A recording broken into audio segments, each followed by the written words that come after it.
నమస్తే. ఇన్నాళ్ళు నన్ను సపోర్ట్ చేస్తూ, ఎంకరేజ్ చేస్తూ మీ ప్రేమని నాకు అందిస్తున్న ప్రతి ఒక్కరికి కృతజ్ఞతలు. అలాగే ఈ వీడియో కూడా ఖచ్చితంగా మీకు ఉపయోగపడుతుంది. లైక్, షేర్ అండ్ సబ్స్క్రైబ్ చేసి మీ సపోర్ట్‌ని నాకు అందించండి. అలాగే ఈ వీడియో పట్ల మీకున్న అభిప్రాయాన్ని కామెంట్ సెక్షన్‌లో కామెంట్ చేసి తెలియజేయండి. ఇప్పుడు వీడియోని చూద్దాం. జ్యోతిష్య శాస్త్రం ఒక అద్భుతం. వేదాంగమైన జ్యోతిష్య శాస్త్రం అనేటువంటిది మానవ జీవన గమనానికి ఒక వరం. జ్యోతిష్య శాస్త్రం నీ జీవితంలో వెలుగునింపే ఒక భాష. ఆ భాష నీకు అర్థమైతే ప్రకృతి నీతో మాట్లాడుతుంది. అస్ట్రాలజీ నేర్చుకోవాలి అనుకునే వారికి అద్భుత అవకాశం. మురళీధర శర్మ గారి అస్ట్రాలజీ క్లాసెస్ అతి త్వరలో మొదలు కాబోతున్నాయి. 100% జాబ్ గ్యారంటీ. వివరాల కొరకు సంప్రదించండి. నమస్తే, వెల్కమ్ టు అవర్ ఛానల్. నేను పద్మిని. ప్రస్తుతంతో పాటు ప్రముఖ ఆధ్యాత్మికవేత్త, ఆస్ట్రాలజర్, లైఫ్ కోచ్, బాల త్రిపుర సుందరి ఉపాసకురాలు శ్రీమతి డాక్టర్ ఆర్బి సుధా గారు మనతో పాటు ఉన్నారు. మాట్లాడదాం. సుధా గారు నమస్తే అండి. నమస్కారం పద్మిని. ఎస్ సుధా గారు, బోర్డు మీద మీరు రాశారు. అవును, అన్ని స్తంభన. ఇప్పుడు కరెంట్ టాపిక్ కదా, హాట్ టాపిక్ అయిపోయింది అది. ఇన్నాళ్ళ స్తంభన ఏంటి సుధా గారు? స్తంభన 7th జూన్ వరకు. అవును, స్తంభన అనే దానికి మనం ఆల్రెడీ మాట్లాడుకున్నాం. బట్ జనరల్ గా చెప్పాలి అంటే ఎప్పటికైనా ఇప్పుడు నాట్ ఓన్లీ రిట్రోగ్రేడ్ మోషన్, మళ్ళా నీచ పడినప్పుడు స్తంభన. స్తంభన అంటే ఏంటి? మనమే ఉన్నాం, మనకు ఒంట్లో బాగాలేకపోతే ఏం చేస్తాం? అలాగే ఆగిపోతుంది. అలాగే మార్స్ కూడా, అంటే కుజుడు ఏంటంటే స్తంభిస్తున్నాడు అనేది మెయిన్ టాపిక్. ఎక్కడ స్తంభిస్తున్నాడు అనేది వెరీ ఇంపార్టెంట్. స్తంభన అనే దానికి అందుకనే ఎగ్జాంపుల్ కింద అది చెప్పాను అనమాట. అంటే నీచ పడుతున్నాడు. మనకి తెలిసిన ఒక విషయం ఏంటంటే క్యాన్సర్, కర్కాటకంలో నీచపడతాడు అనమాట. అదొకటి కాకుండా మనం ఎప్పటికైనా మాట్లాడుకునేది ఫ్రెండ్షిప్స్ మాట్లాడుకుంటాం. అంటే ఏంటంటే న్యాచురల్ ఫ్రెండ్షిప్స్ ఉంటుంది, న్యాచురల్ ఎనిమినిటీ ఉంటుంది మనకి 9 గ్రహాల్లోనూ. అలాగే ఏంటంటే బెనిఫిక్స్ ఉంటాయి, మ్యాలిఫిక్స్ ఉంటాయి. సో ఈవెన్ బుధుడు ఇల్లు బై ఇట్ సెల్ఫ్ ఇస్, అంటే ఏంటి, స్తంభన ఎక్కడ జరుగుతుంది? క్యాన్సర్. ఇక్కడ నుంచి ఎక్కడ దిగాలి? మనకి మిథునం నుంచి దిగాలి కనుక మిథునం by itself is enemy's place అనమాట.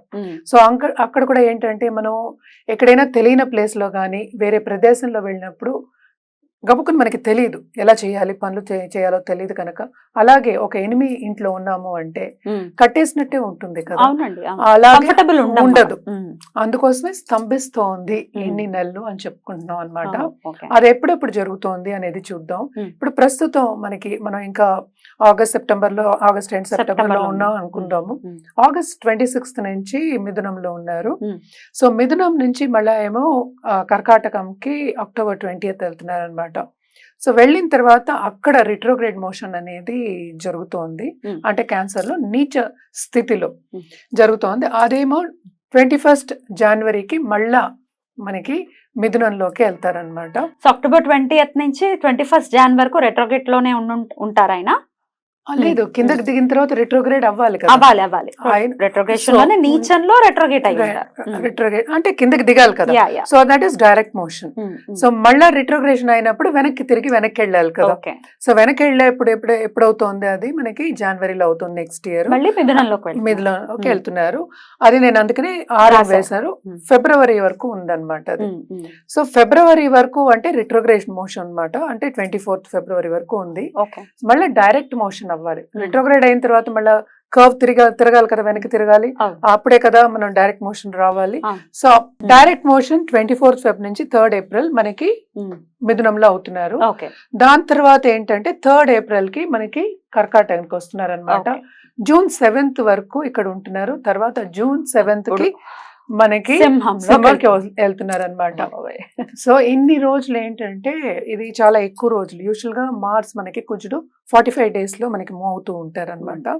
సో ఈ రిట్రోగ్రేడ్ మోషన్ మూలాన్ని అక్కడే తిరగడం మూలాన్ని ఈ 2 రాశుల్లోనే కుజ స్తంభన అనేది ఏర్పడుతోంది. ఎందుకంటే నీచ స్థితిలో ఎవరు ఏం చేయలేరు, అలాగే ఎనిమి హౌస్ లో కూడా ఏం చేయలేరు కనుక. సో ఇవన్నీ ఏంటంటే 12 రాశులు, 12 రాశుల వారికి ఎఫెక్ట్ అనేది ఉంటుంది. అంటే తప్పక ఉంటుంది కదా. మరి 9 గ్రహాలు ఒక గ్రహం అలా అవుతున్నప్పుడు ఉండదా? అలాగే మనకి జూపిటర్ కూడా రిట్రోగ్రేషన్ అవుతున్నారు ఇదే సమయంలో. సో కొన్ని రాశులకి బాగుంటాయి, కొన్ని రాశులకి బ్యాలెన్స్డ్ ఉంటాయి, జరుగుతూ ఉంటుంది. డిపెండ్స్ అనమాట.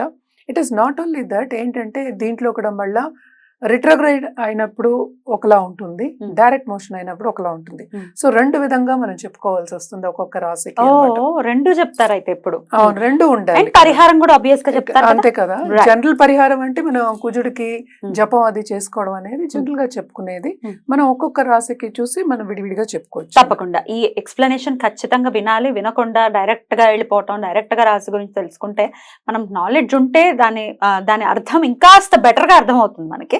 సో అందుకే ఇంత వివరణాత్మకంగా మాట్లాడుతున్నాం అన్నమాట. ఇక మిథున రాశి వారికి కుజస్తంభన ఎటువంటి ఫలితాలను ఇస్తోంది అనుకోవచ్చండి? మిథున రాశి వాళ్ళకి మనం చూసామంటే మిథునంలోనే రిట్రోగ్రేషన్ అవుతోంది. Hmm. అలాగే ఏంటంటే డైరెక్ట్ మోషన్ అంటే కిందకి వెళ్ళడం కూడా జరుగుతుంది అనమాట. It be very difficult period అని చెప్పాలన్నమాట వాళ్ళకి. ఓకే. ఎస్పెషలీ కిందకు వెళ్ళే వరకు. అంటే అందులో ఏంటంటే మిథునం తర్వాతే మనకి కర్కాటకం రెండో ఇల్లు అయింది. సో రెండో ఇంట్లో వెళ్ళిందంటే తప్పక ఫైనాన్షియల్ ప్రాబ్లమ్, స్టెబిలిటీ అనేది ఉండదు కదా. అంటే స్టేటస్ లో వాళ్ళు ఉన్న స్టేటస్ లో వాళ్ళకి దిగజారాలి కదా కొంచెం. సో చాలా జాగ్రత్తగా ఉండవలసిన ఒక తరుణం అన్నమాట. అండ్ ఆల్సో మనం చూసామంటే కుజుడు మనకి ఎక్కువ కరేజ్ ఇస్తారు, అగ్రెసివ్నెస్ ఇస్తారు. అలాగే ఏంటంటే దాంతో పాటు ఎమోషనల్ స్టెబిలిటీ అనేది తక్కువ ఉంటుంది. అంటే తప్పు నిర్ణయాలు తీసుకునే ఛాన్సెస్ ఎక్కువ కనిపిస్తూ ఉంటాయి అన్నమాట మనకి.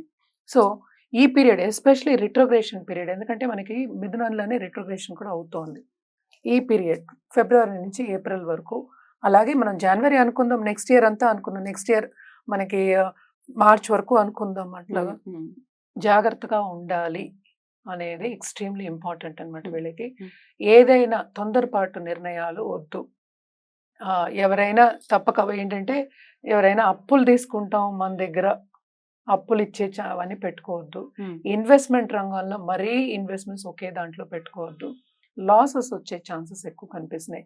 కానీ ఇక్కడ ఒకటి ఏంటంటే మనం చెప్పుకోవాల్సింది ఏంటంటే 11th లార్డ్ కూడానే ఉన్నారు, లాభం చూపించాలి.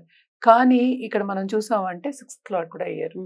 సో తప్పక ఏంటంటే వీళ్ళకి అనుకోని ఎనిమీస్, వీళ్ళు ఫ్రెండ్స్ లోనే ఎనిమీస్ అనేవాళ్ళు ఏర్పడతారు. అంటే ఏంటి, ఎదిరిచ్చే వాళ్ళు అందం, ఎనిమీస్ అనద్దు, ఎదిరిచ్చే వాళ్ళు ఏర్పడతారు.